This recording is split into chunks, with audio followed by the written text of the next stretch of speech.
is that, I have a sense of frustration. Apart from being a writer, I'm quite active in a number of social movements dealing with democracy, climate, and global justice. And the thing that frustrates me most in the worlds, in the circles where I go, where people deal with the colonial past and the decolonization movement, audiences are very mixed, but predominantly people of color.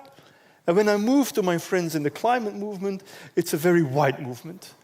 And for me, this is I can't fathom this, because the two fights are so strongly related.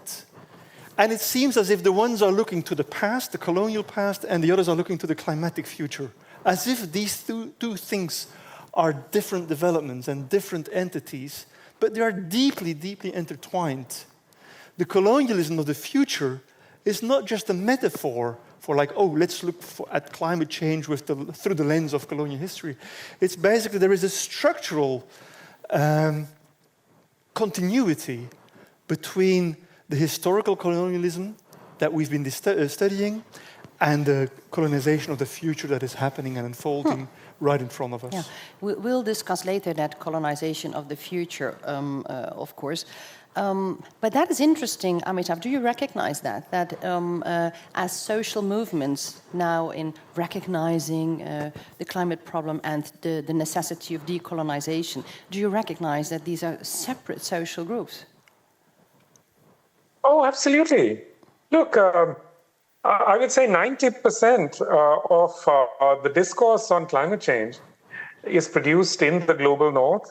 And, the overwhelming majority of that comes out of universities and think tanks in the English-speaking world, most of all in America.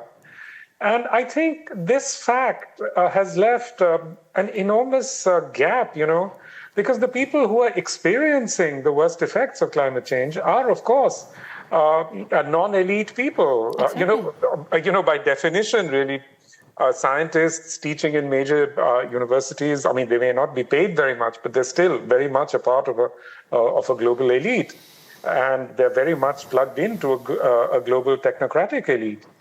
Whereas the people who are experiencing the worst effects of climate change, even in the United States, tend to be marginal people. Often they're black, people of color, etc.